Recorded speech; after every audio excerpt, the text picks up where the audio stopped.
coming into this fight? Yeah, last time it was where we had a week's, like this would have been the week where I was just prepping with sparring and getting ready for him. So it's nice to be able to, you know, get a proper prep in with him because he is a different type of boxer with his physical attributes.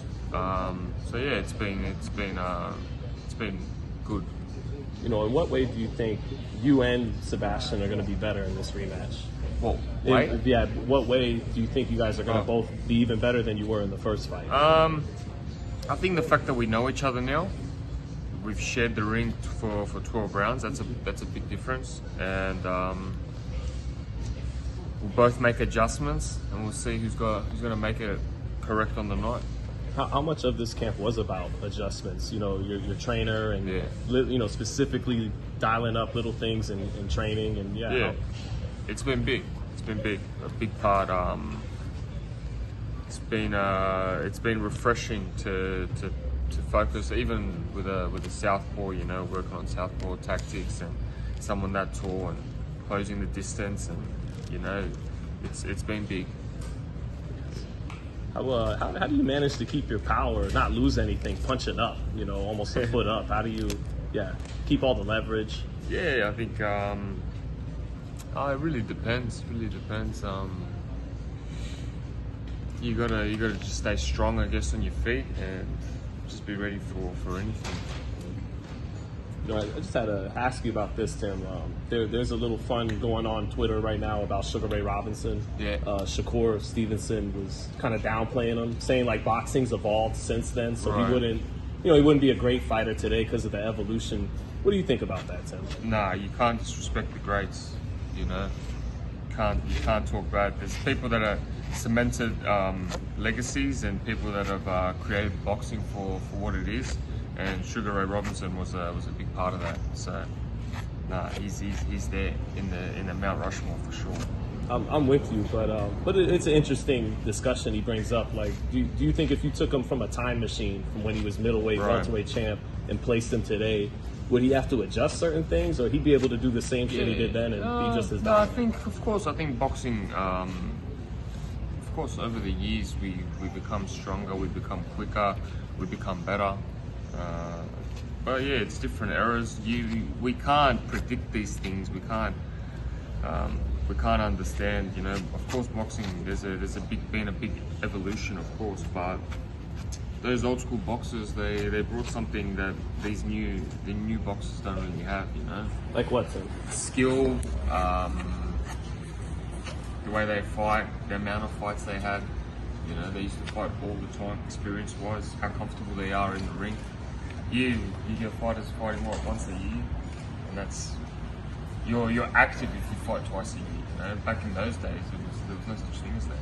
Fundora said that this was unfinished business. Do you think it's unfinished business for you? What is your response to that? Yeah, for sure. I felt this whole fight for me has been unfinished business because for me, I left on a way of where I wasn't able to show myself completely, you know. So this time we rewrite history, and I get to show myself. Do you think height played a role in that cut at all? And what are you doing different? Specific adjustments that you're doing to counter his height? Yeah, his height's hard. It's hard for anyone, you know. That's just his physical advantage that he's got. His hands, his arms are that much longer than yours. But yeah, there's little things that we play, and we'll see. You know, he's been knocked out before by Mendoza, so anything is possible. How have you been training this time around for Fundora the second time around, and on your side of your training camp? Just maybe a bit smarter, working out different game plans. Yeah, sticking to the plan. You mentioned Brian Mendoza. Have you been studying that fight at all? Have you been looking at fight over to see what you can get from that? I don't really rewatch it. Okay. I've rewatched the knockdown. It's pretty good. You got him pretty good. So yeah, I've shared the ring 12 rounds with him, so I know enough of him. All right. Are you excited to be fighting here in Vegas versus Australia? What do you think is the difference in that? It's hard to say, you know. Like I'm fighting at MGM. It's quite an iconic stage, and like it's a young kid's dream to be fighting at this level. So for that, I'm excited. But at the same time, fighting in Australia, when you walk out and you've got 15,000 people screaming out, everyone behind you, it's pretty unreal, you know. Like a lot of boxers get to fight in different undercards and different levels, but to be fighting in Australia when you're coming out to everyone with you, it's pretty unreal. It hits different, I'm pretty sure. Have you given any thought on what's next for you if you take home the belt on July? Yeah, I used to always try envision a little bit too much. This time it's just Fundora focused. Okay. Too much. Last one for me, man. Are you trained? When people think about going for the knockout, they think about a fighter getting reckless and all that. But there's times in certain camps fighters train for the knockout. Yeah. Smart. Are you training for the knockout in this fight? I feel like it will come. I feel like I just gotta stay patient. Back maybe a year ago, I was maybe going too much for it, you know. And unfortunately, in boxing, you can't be doing that, especially at the very top level. So when it comes, it will come. These final days of training camp, what's the most important thing for a guy at your level as you go into these last few days of training camp? Yeah, I think just staying loose, nice and relaxed. I think that the hard work's nearly finished. I got my last spar tomorrow, so I'm feeling nice and sharp, and just just staying nice and relaxed. We don't see a scar or anything. I think a year ago, my hair. That's why.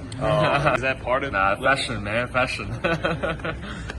I saw something online where you reacted to something Sebastian Fundora said in the Gloves Off episodes. Yeah. I wanted to show you that clip and have you react to that on camera one time if you would. So I got it queued up here. If you want to just press play on there and get. I saw him looking into my eyes.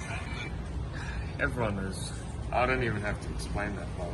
Like everyone knows what happened. Everyone saw it, and I was wiping it off. I feel like I don't even need to argue about that point. It's just so such a stupid thing to say.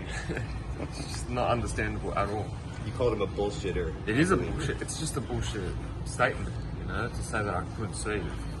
But I could see, like everyone saw, you know. Is there bad blood now? No. Just hearing that? I can't wait to get in the ring so I can punish. That's for sure. You know, I got a lot to prove, but no bad blood. Do I like him as a friend right now? Nah. I want to take his head off. I'll be honest with you. That's what I feel like doing. What's it like when you're a fighter and you know it's going to be a punishing fight like this one? You know, some guys, they want to do everything they can to avoid that style of a fight. You know, and this is it's a fan-friendly fight. You know, it's going to be like Fundora is not a boxer that's just going to be technical and stuff like that. It's going to be a fight, and I love fights. They suit me.